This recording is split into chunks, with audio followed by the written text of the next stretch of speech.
ചില ആളുകൾക്ക് ആദ്യ സിനിമയിൽ ഒരു ബ്രേക്ക് കിട്ടും, ചില ആളുകൾക്ക് ബ്രേക്ക് കിട്ടാൻ വേണ്ടി ഒരു സമയം എടുക്കും. കുറച്ചധികം ചെറിയ ക്യാരക്ടേഴ്സ് ചെയ്യും, വലിയ ക്യാരക്ടേഴ്സ് ചെയ്യും, പിന്നെ എവിടെയെങ്കിലും ഒരു ബ്രേക്ക് വരും. ഒരു പക്ഷേ കിഷ്കിന്ധാകാന്ഡത്തിന്റെ ഒരു വലിയ സ്വീകാര്യത കരിയറിൽ ഒരു വലിയ ബ്രേക്ക് ആയെന്ന് തോന്നുന്നുണ്ട്. ഈ ബിഫോർ ആൻഡ് ആഫ്റ്റർ എന്ന് പറയാൻ പാകത്തിനുള്ള ഒരു മാറ്റത്തിലേക്ക് എത്തിയോ? ബിഫോർ ആൻഡ് ആഫ്റ്റർ എന്ന് പറഞ്ഞാൽ ഈ പറഞ്ഞ പോലെ ഞാനിപ്പോ പുറത്തിറങ്ങി നടക്കുമ്പോൾ ആർക്കും മനസ്സിലാവുന്നില്ല.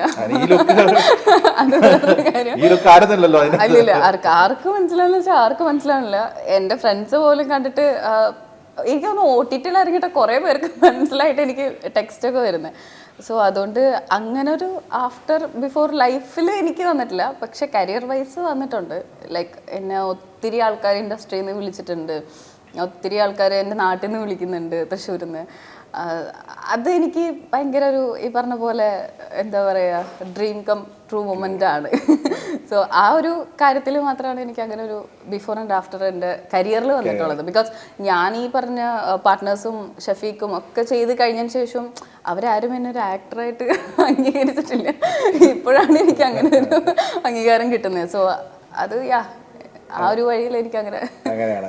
ഇപ്പൊ അതിനുശേഷം കഥകൾ കൂടുതൽ വരാൻ തുടങ്ങുകയോ അല്ലെങ്കിൽ ആൾക്കാരുടെ അപ്രോച്ചിൽ മാറ്റം വരാൻ തുടങ്ങിയോ? കാരണം ഇപ്പൊ ഈ പറഞ്ഞ സിനിമകളൊക്കെ ആണെന്നുണ്ടെങ്കിലും വേണ്ടത് ഒരു സിനിമയിൽ അഭിനയിക്കുന്നത് എത്ര വലിയ സിനിമയാണെങ്കിലും ശ്രദ്ധിക്കപ്പെട്ടില്ല എന്നുണ്ടെങ്കിൽ നമ്മൾ എവിടെ നിൽക്കുന്നു അതേ തന്നെയാണ് നമ്മൾ നിൽക്കുന്നത്. നമുക്കൊരു ഗ്രോത്ത് ഉണ്ടാവില്ല.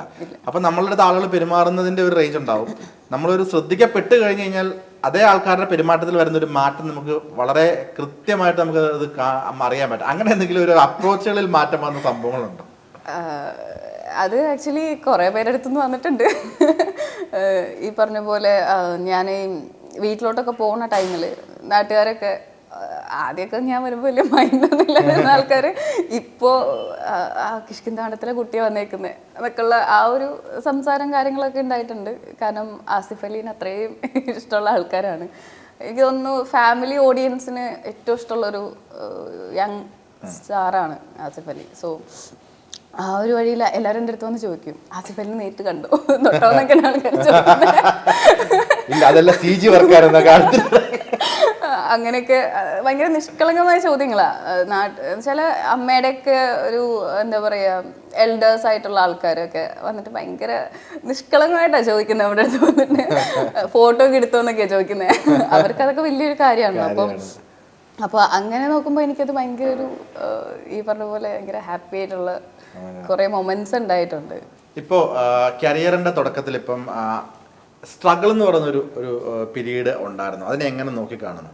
ഇപ്പോഴും തുടക്കമാണ്, വളരെ തുടക്കം സ്റ്റേജാണ്. പക്ഷെ കിഷ്കിന്ധാകാന്ഡത്തിന് ശേഷം നമ്മളൊരു ബസ്സിൽ വളരെ തിക്കും തിരക്കിയും നിന്ന് പോകുന്ന ഒരു സമയമാണെന്നുണ്ടെങ്കിൽ ഒരു പക്ഷേ കിഷ്കിന്ധാകാന്ഡം വന്നു കഴിയുമ്പോൾ നമുക്കൊന്ന് ചാരി നിൽക്കാനുള്ള സ്പേസ് കിട്ടിയെന്ന് പറയാം. ഇപ്പോഴും ഇരുന്നിട്ടില്ല, ഇരിക്കണമെങ്കിൽ ഇനി ഒരു ബ്രേക്ക് കുറച്ചുകൂടെ മുമ്പോട്ട് പോകണം. ഒരു ചാരി നിൽക്കാൻ കുറച്ച് ആശ്വാസം കിട്ടിയിട്ടുണ്ടാവും. ഈ ഒരു സ്ട്രഗിളിനെ എങ്ങനെ നോക്കിക്കാണുന്നു? എന്തൊക്കെയായിരുന്നു ആ സ്ട്രഗിളിങ് പീരീഡ്?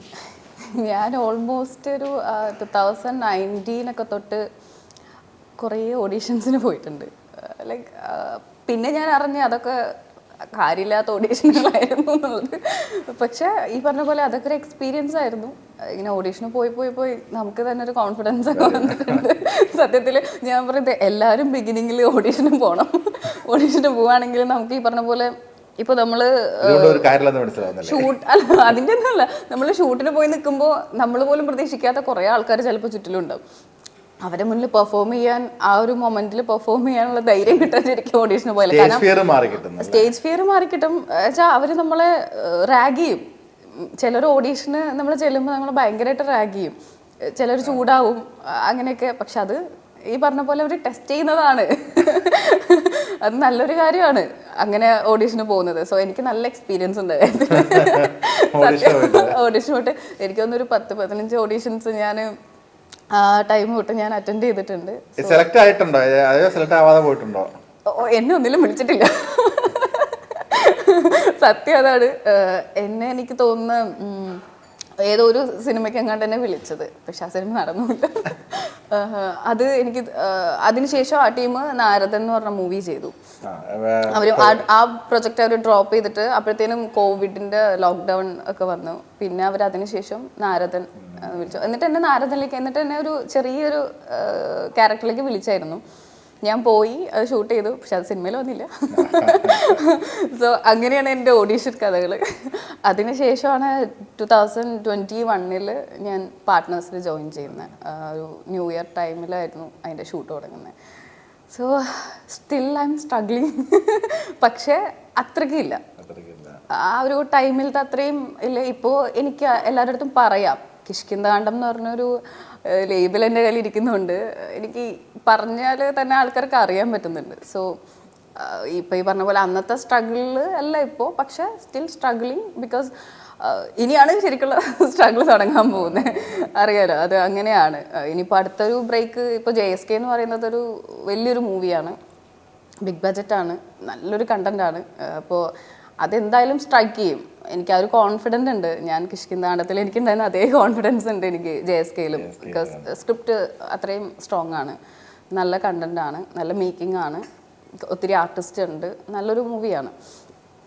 അപ്പോൾ അതിലെന്ന് പറഞ്ഞാൽ എനിക്ക് ത്രൂ ഔട്ട് ക്യാരക്ടറാണ്, ശരിക്കും from the beginning to end വരെയുള്ള ഒരു ക്യാരക്ടറാണ്.